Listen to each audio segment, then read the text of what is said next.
வேலை இல்லைன்னா என்னால 100 வேலைக்கு போக முடியும். இத போயிட்டு பெரிய பிரச்சனையா பேசிட்டு இருக்கே.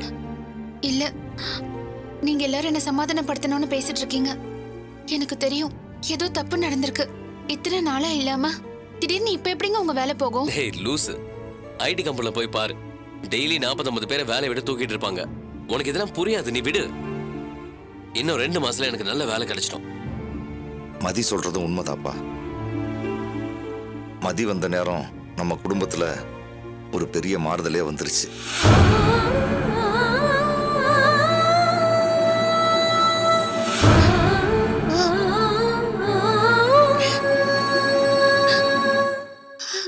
ஏன் பாபு, இதுக்கப்புறமும் வேலைக்கு போகணுங்கிற நினைப்பு உனக்கு இருக்கா? அப்பா புரியலப்பா. இங்க பாருப்பா, இதுக்கு மேலேயும் என்னால உழைக்க முடியுங்கிற நம்பிக்கை எனக்கு போயிடுச்சு. வயசாயிடுச்சுல, என்னால இனிமே முதலாளியா இருக்க முடியாது. நீ இரு, நீ ஏன் முதலாளியா இருப்பா? எவ்வளவு நாளைக்கு தான் நானும் கடையும் பார்த்துக்கிட்டு வீட்டையும் பார்த்துக்கிட்டு குடும்ப பொறுப்பையும் சுமந்துக்கிட்டு இருக்க முடியும்?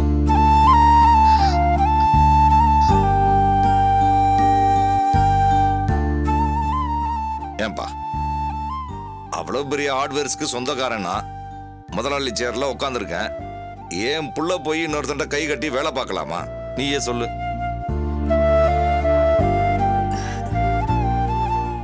என் மருமக வந்த நேரம் என் புள்ள தொழிலாளியா இருந்து முதலாளியா மாற போறான். இந்த மாறுதலை தான் நான் சொன்னேன்.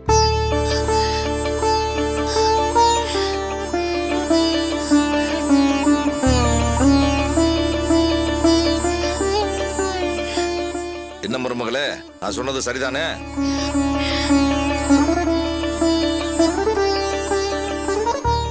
அன்னைக்கு இரும்பு கடையில உட்காந்துதான் வியாபாரம் பண்ணி உன்னை படிக்க வச்சேன். ஏன்பா, நீ அந்த இரும்பு கடையில உட்காந்து வியாபாரம் பண்றது உனக்கு ஒன்றும் கௌரவ குறைச்சல தெரியலையே? அப்பா என்னப்பா இது? நான் எப்படிப்பா அப்படிலாம் நினைப்பேன்? சரி, அப்புறம் என்ன, விடு. நாளைக்கு காலையில வந்து கடப்பொறுப்பை எல்லாம் எடுத்துக்க. என்ன, இன்னில இருந்து நீ தான் முதலாளி. ஆமா, பேராண்டி எங்க? இருக்கா? அட, அவனை தனியா விட்டுட்டு இங்க என்ன பண்ற? அம்மா, மதியானத்துல சாப்பிடலுமா? ரொம்ப பசிக்குதுமா. டிஃபன் ஏதாவது எடுத்து வைக்கிற, சீக்கிரம் வாப்பா. வா மதி. மதி, அப்பா சொன்ன மாதிரி நீ வந்த நேரம் பாத்தியா? நான் கடைக்கு ஓனர் ஆயிட்டேன். நீ எப்பவுமே எங்க வீட்டு தேவதை தான். ஓகே, உன்னால எந்த கெட்டதும் நடக்காது. எல்லாம் நல்லதுதான் நடக்கும். வா சாப்பிடலாம். வா.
சாப்பிடுங்கம்மா.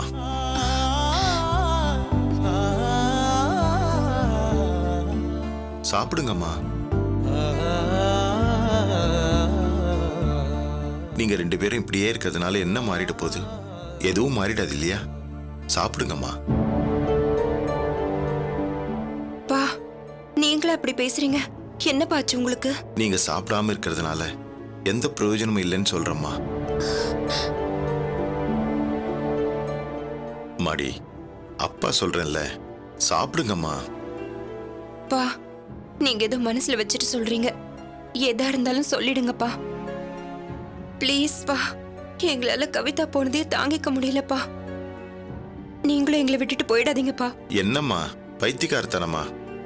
என் பொண்ணுக்கு கல்யாணம் இருக்கு, என் பேர பிள்ளைங்களுக்கு அதை செய்யணும் இதை செய்யணும்னு எவ்வளவோ இருக்குமா.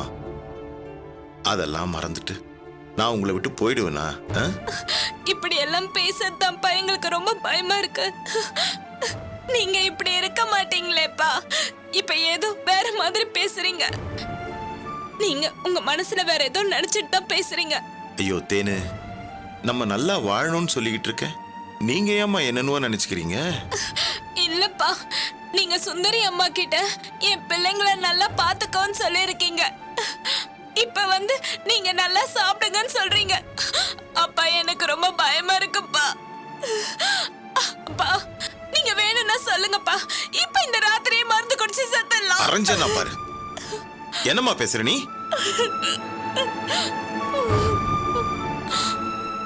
அம்மாடி, உங்க 2 பேருக்கு எப்படி புரிய வைக்கிறதுன்னு எனக்கு தெரியலம்மா.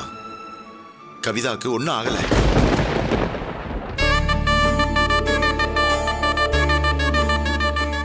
அவ நல்லா இருக்கா.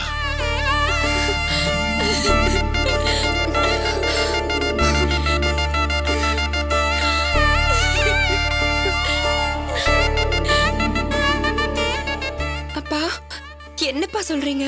ஆமாம்மா, கவிதா நல்லா தான் இருக்கா, அவளுக்கு ஒன்னும் ஆகல. அப்பா நிஜமாவா சொல்றீங்க? நிஜமாத்தாம்மா சொல்றேன். அப்பா, உண்மையாதான் சொல்றீங்களா? மடி, உன் மேல சத்தியமா சொல்றமா, அவளுக்கு ஒண்ணும் இல்லம்மா, நல்லா இருக்கா, பத்திரமா இருக்கா. அப்பா கொஞ்சம் புரியுற மாதிரி சொல்லுங்கப்பா. கவிதா இப்ப எங்க இருக்கா? சொல்றமா, நான் அந்த துரைய கோர்ட் வாசல்லே வச்சு கொன்னுட்டு ஜெயிலுக்கு போலாம் தாமா போனேன்.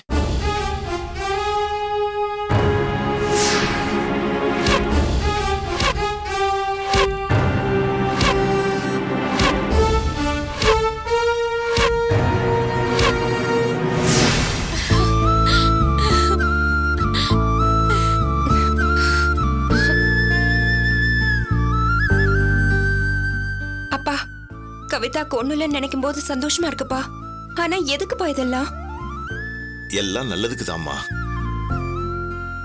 இத பாருமா, இந்த விஷயம் நம்ம 3 பேருக்கு மட்டும்தான் தெரியணும், வேற யாருக்கும் தெரியக்கூடாது. எங்க தப்பா யார்ட்டையாவது உளறி வச்சிங்க, அப்புறம் பிரச்சனை ஆயிடும். அப்பா கவிதா உயிரோட இருக்கால, அது போதும் எங்களுக்கு. நாங்க ஏன்பா வெளியில சொல்ல போறோம்? இத பாருங்கம்மா, சுந்தரியம்மா கூட தெரியக்கூடாது. என்ன சுந்தரியம்மா சந்தோஷத்துல அவங்க பாட்டுக்கு வெளியே போய் உளறி வச்சாங்கன்னு வச்சிங்கம்மா, பெரிய பிரச்சனை ஆயிடும். கவிதா இவ்வளவு பாடுபடுறதே சுந்தரியம்மாக்காகத்தான். புரியலையேப்பா. ஆமாம்மா, அந்த துரை இருக்கானே, அவன் அவங்க குடும்ப சொத்துல சுந்தரியம்மாக்கு வர வேண்டிய பங்கை கைப்பற்றறதுக்காக யார வேணாலும் கொலை பண்ணுவான். அதான் அந்த அம்மா இருக்காங்கல்ல, அதாம்மா அந்த பாட்டி, அவங்கள கூட கொலை பண்ண தயாரா இருக்கானா அவன். நம்ம கவிதா கிட்ட அதுக்கான ஆதாரம் இருக்காமா. எனக்கு சரியா தெரியல, கவிதா தாமா இதெல்லாம் சொன்னா. நீங்க எதுக்கும் கவலைப்படாதீங்கப்பா, சுந்தரியம்மா கேஸ் முடிஞ்சதும் நானே வெளியே வந்துருவேன்னு சொன்னாமா. அப்பா அதுக்காக இவையே இவ்வளவு கஷ்டப்படணும்? அதெல்லாம் ஒன்றும் கஷ்டம் இல்லம்மா. நமக்காக நம்ம குடும்பத்துக்காக அந்த சுந்தரியம்மா எவ்வளவு உழைச்சிருக்காங்க. ஒரு வாரம் 10 நாள் கவிதா அங்க இருந்துட்டு தான் வரட்டுமேம்மா. மா, அவ பத்திரமா நம்பிக்கையான இடத்துல தாம்மா இருக்கா, அதை பத்தி நம்ம ஒன்றும் கவலைப்பட வேண்டாம். இருந்தாலும் இது ரிஸ்க் தானேப்பா. நானும் கேட்டேம்மா, எதுக்குமா இவ்வளவு ரிஸ்க் எடுக்கணும், எதா இருந்தாலும் வாம்மா நம்ம கமிஷனர்கிட்ட பேசலான்னு சொன்னேன். ஆனா அதுக்காக நான் செத்துட்டேன்னு ஒரு 10 நாளாவது அந்த குடும்பம் மொத்தமும் ஜெயிலில் இருக்கணும்னு சொன்னாமா. அந்த அளவுக்கு அவளை குடும்பப்படுத்திருக்காங்க. நம்ம பொண்ணு பட்ட கஷ்டத்தை அவங்களும் அனுபவிக்கிட்டு இருந்தாமா, நானும் சரின்னே. அப்பா, என்னப்பா நீங்க இவ்ளோ பெரிய முடிவு எடுத்திருக்கீங்க? அப்புறம் அவ எப்படிப்பா அங்க போய் வாழுவா? வாய் மூடுமா, என்னம்மா வார்த்தை பேசுற நீ? இதுக்கப்புறம் அவ எதுக்குமா அந்த வீட்டுல போய் வாழணும்? காலம் புறாவ நம்ம வீட்டுல இருந்துட்டு போட்டோம். இதுக்கப்புறமா என் பொண்ணு அந்த வீட்டுக்கு அனுப்ப சொல்றியா? இதுக்கு நாமளே அவ கழுத்தை நெரிச்சு கொன்னுடலாம். மடி, நான் சொல்றது உங்களுக்கு புரியுதா இல்லையாமா? இத பாருங்கம்மா, யாரும் எதுவும் வெளியில சொல்லாதீங்கம்மா. சாப்பிடுங்கம்மா, சாப்பிடுமா, சாப்பிடுமா.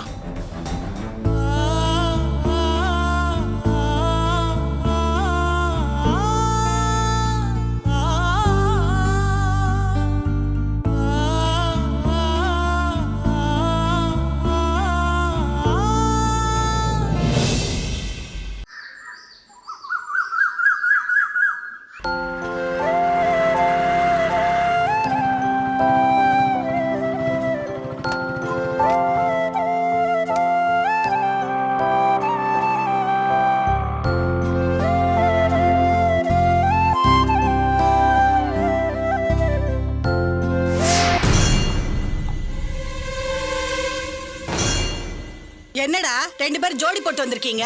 என்ன மறுபடியும் உங்க அப்பா அம்மா சண்டை போட வந்திருக்கீங்களா? சூர்யா, வா நம்ம உள்ள போலாம்.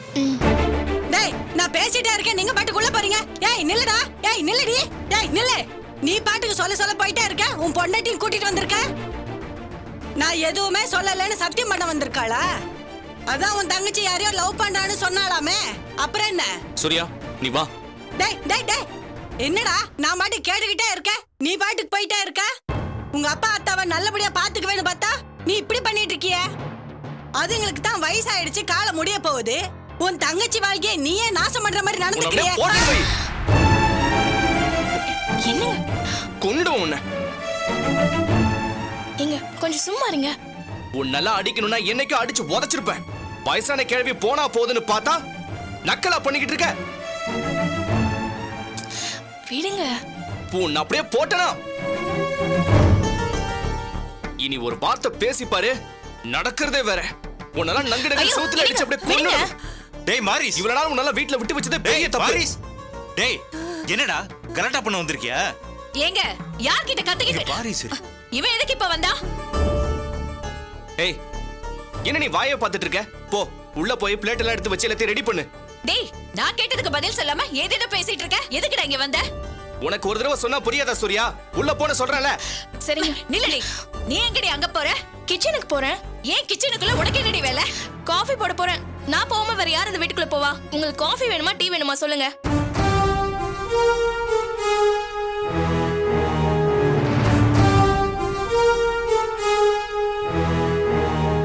டேய் என்ன தகராறு பண்ண வந்திருக்கியா? தேடி வந்து தகராறு பண்றதெல்லாம் நீங்க பண்ற வேலை. தகராறு பண்றவங்க இப்படிதான் வந்து நிப்பாங்களா? சூர்யா, எனக்கு ஒரு டீ போட்டு எடுத்துட்டு வா. அப்பா, உங்களுக்கு டீயா காஃபியா?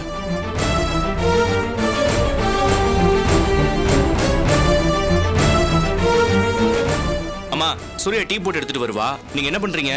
அந்த கவர்ல லெமன் இருக்கு, அதை எடுத்துட்டு போய் ஜூஸ் போட்டு கொண்டு வாங்க. ஏண்டா, நான் என்ன இந்த வீட்ல வேலை செய்யறவளா? நீங்க எஜமானி தான், உங்களை எந்த வேலையும் செய்ய சொல்லல. வீட்டுக்கு முக்கியமான கெஸ்ட்லாம் வராங்கம்மா, அவங்களுக்கு ஜூஸ் ரெடி பண்ணுங்க. போங்க.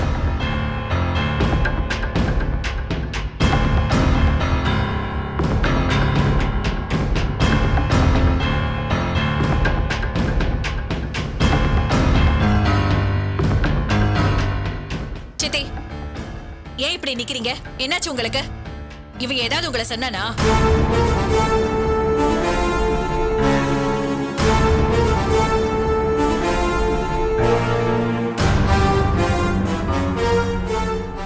சித்தி, உங்களை தானே கேட்டுட்டு இருக்கேன். அவன் என்ன பண்ண உங்களை? அதெல்லாம் ஒண்ணு இல்ல, அதான் கெஸ்ட் வராங்கன்னு சொல்றான்ல. நீ உள்ள போய் ஜூஸ் போடு போ. நான் என்ன கேட்டுட்டு இருக்கேன், நீங்க என்ன சொல்லிட்டு இருக்கீங்க? அதெல்லாம் ஒண்ணு இல்லம்மா, போமா. ஐயோ பாட்டி, நீங்க எதுக்கு அதையும் வேலை சொல்லிட்டு இருக்கீங்க? இருங்க, நானே போய் ஜூஸும் போட்டு கொண்டு வரேன். அத்தை, இந்தாங்க, முதல்ல இந்த பூ வச்சுக்கோங்க. என்னத்த பாக்குறீங்க? போய் முகம் கழுவிட்டு வந்தேன். இந்தாங்க, இந்த பூவை தலையில வைங்க.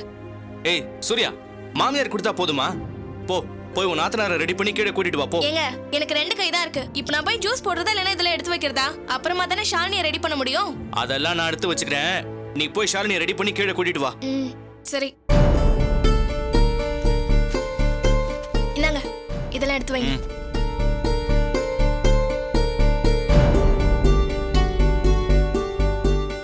என்னங்க என்ன நடக்குதுங்க?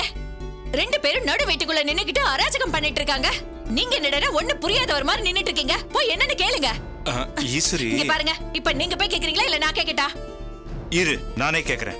வா.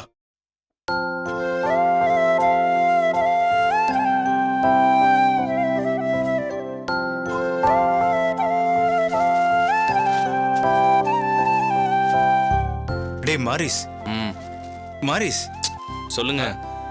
என்னடா யாரோ கஸ்ட் ஜூஸ்னு ஏங்க இன்னும் நிறுத்தி நிதானமா பொறுமையா கேளுங்க. ஒழுங்கா பதில் சொல்லுவான். ஏய் மாரிஸ், உன்னதானே கேட்டுட்டு இருக்கோம். எதுக்கு வந்த? என்னத்துக்கு இதெல்லாம் பண்ணிட்டு இருக்க நீ? அம்மா, தங்கச்சிக்கு கல்யாணம் பண்ணி வைக்க போறோம்மா. மாப்பிள்ளை வீட்டுக்காரங்க பொண்ணு பார்க்க வந்துட்டு இருக்காங்க. நான் ஒரு பொறுப்பான அண்ணனா இதெல்லாம் பண்ணிக்கிட்டு இருக்கேன். அதே மாதிரி நீங்களும் பொறுப்பான அம்மா அப்பாவா ஏதாவது பண்ணுங்களேன் ப்ளீஸ். இன்னொரு விஷயம், மாப்பிள்ளை வீட்டுக்காரங்க வரும்போது சத்தம் போடாம கொஞ்சம் அமைதியா இருங்க. எதுவா இருந்தாலும் அவங்க போனதுக்கு அப்புறம் பேசிக்கலாம். இன்னும் ஏங்க நிக்கிறீங்க? ஆக வேண்டியதை பாருங்க.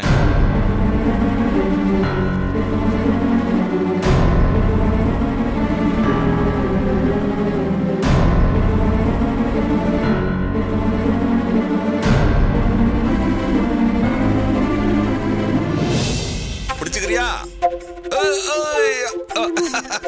புடி புடி புடி புடி போடு போடு போடு போடு. இங்க இங்க போடு இங்க போடு.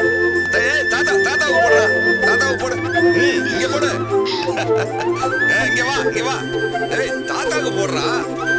இங்க வா இங்க கொண்டா இங்க கொண்டா. என்னப்பா? இல்லப்பா, ஒரு முக்கியமான விஷயம் பேசணும். எதை பத்திப்பா? பிசினஸ் பத்தி தான்ப்பா. ஒரு நிமிஷம் இரு. மதி இங்க கொஞ்சம் வாமா. இந்த வரேன் மாமா. வா. கொண்டா கொண்டா கொண்டா கொண்டா கொண்டடா. என்ன மாமா?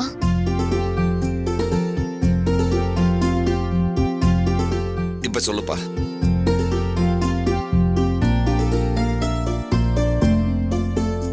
நான் எதுக்காக மதியம் இங்க வர சொன்னேன்னா, இப்ப உனக்கு குடும்பம்னு ஆயிடுச்சு. குடும்பம்னு ஆனதுக்கு அப்புறம் எது செஞ்சாலும் சம்சாரத்துக்கு தெரியாம செய்யக்கூடாது. நல்லதோ கெட்டதோ என்ன முடிவெடுத்தாலும் நீங்க ரெண்டு பேரும் ஒன்னா சேர்ந்துதான் முடிவெடுக்கணும். இப்ப சொல்லு.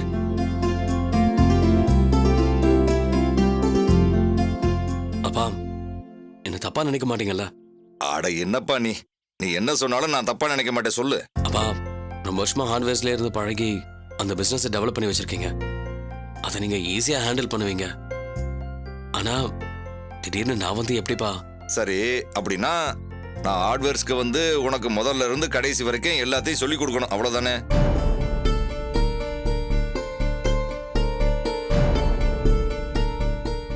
என்னப்பா யோசிக்கிற?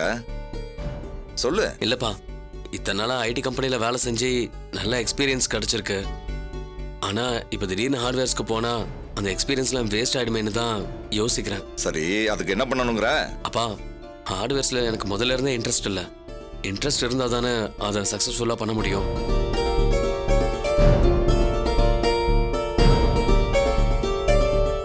எங்க இதை சொன்னா நீங்க கஷ்டப்படுவீங்களோ வருத்தப்படுவீங்களோன்னு தான் பயமா இருந்தது. இத சொல்றதுக்கு தான் நீ இவ்வளவு நேரம் யோசிச்சியா? ஏப்பா, அப்ப செஞ்ச தொழிலை தான் பிள்ளையும் செய்யணுங்கிற அவசியம்லாம் ஒண்ணும் இல்லப்பா. ஏதோ வேலை போயிடும்னு சொன்னியே, அதனால நான் செஞ்ச தொழில நீங்க செய்யலாமேனு ஒரு யோசனை தான் சொன்னேன், அவ்வளவுதான். நீ தான் படிச்சிருக்கிய, அப்புறம் என்ன? உனக்கு என்ன தொழில் பிடிக்குமோ அதை செஞ்சுட்டு போ. சரி, நீ என்ன தொழில் செய்யலாம்னு இருக்க? அப்பா, நானே சொந்தமா ஒரு கால் சென்டர் கம்பெனி வைக்கலாம்னு முடிவு பண்ணிருக்கேன்ப்பா. Call centre?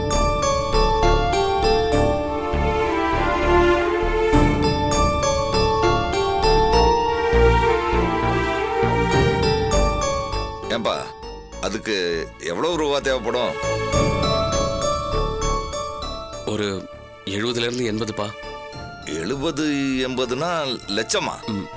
ஆமாப்பா.